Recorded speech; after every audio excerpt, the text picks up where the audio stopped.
आप सभी का आपके अपने YouTube channel VK Mishra present में बहुत बहुत स्वागत है।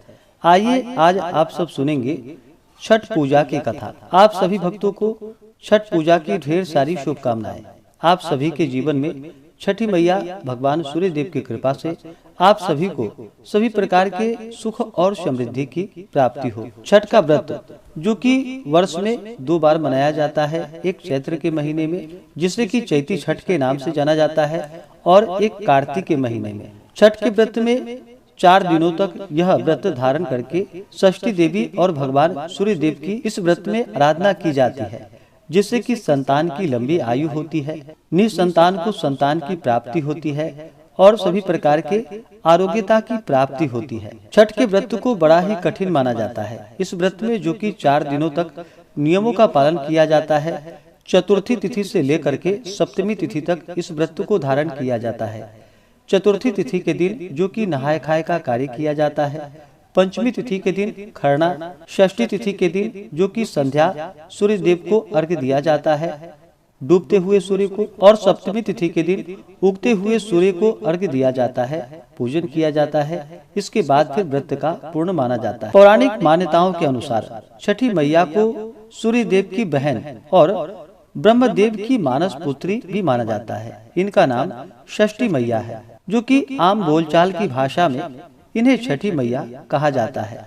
छठ पूजा में सूर्य देव के साथ षष्ठी देवी की पूजा करते हैं। पौराणिक कथाओं के अनुसार जब ब्रह्मा जी ने सृष्टि की रचना प्रारंभ की तो उन्होंने अपने शरीर के 2 हिस्से किए, दाएं भाग पुरुष और बायां भाग प्रकृति। प्रकृति के छठे भाग से षष्ठी देवी की उत्पत्ति हुई। उनको देवसेना भी कहा जाता है। जो व्यक्ति षष्ठी देवी की पूजा करता है उसके मन की मुरादें अवश्य ही पूरी होती है। एक समय की बात है, एक राजा प्रियंवद थे जिनकी पत्नी का नाम मालिनी था। विवाह के काफी वर्ष बीतने के बाद भी उनको कोई संतान न हुई। तब उन्होंने कश्यप ऋषि से इसका समाधान पूछा तो उन्होंने पुत्र प्राप्ति के लिए यज्ञ कराने का सुझाव दिया। कश्यप ऋषि ने पुत्र प्राप्ति के लिए यज्ञ किया और राजा की पत्नी मालिनी को प्रसाद स्वरूप खीर खाने को दिया। उसके प्रभाव से रानी गर्भवती हो गई, जिससे राजा प्रियंवद बड़े खुश हुए। कुछ समय बाद रानी ने एक पुत्र को जन्म दिया, लेकिन वह भी पुत्र जो कि मृत ही पैदा हुआ, मरा हुआ था। यह खबर सुनकर राजा बहुत दुखी हो गए। वे पुत्र शोक के कारण सबको लेकर शमशान में गए और इस दुख के कारण अपना भी प्राण त्यागने का निश्चय कर लिया। जब वे प्राण त्यागने ही जा रहे थे तभी देवी देवसेना प्रकट हुई। उन्होंने राजा प्रियंवद से कहा कि उनका नाम षष्ठी है। हे राजन, तुम मेरी पूजा करो और दूसरे लोगों को भी मेरी पूजा करने को कहो। लोगों को इसके लिए प्रेरित करो। देवी देवसेना की आज्ञा अनुसार राजा प्रियंवद ने कार्तिक माह के शुक्ल पक्ष की षष्ठी तिथि को छठ पूजा की। उन्होंने यह पूजा पुत्र प्राप्ति की कामना के साथ किया। छठी मैया के शुभ आशीर्वाद से राजा प्रियंवद को पुत्र की प्राप्ति हुई।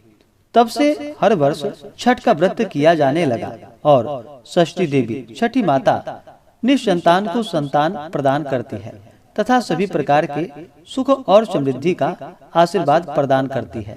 तो बोलिए प्रेम से भगवान सूर्य देव की जय, छठ माता की जय, सर्व देवी देवता की जय। तो आशा करता हूँ कि यह जानकारी आपको अच्छा लगा हो।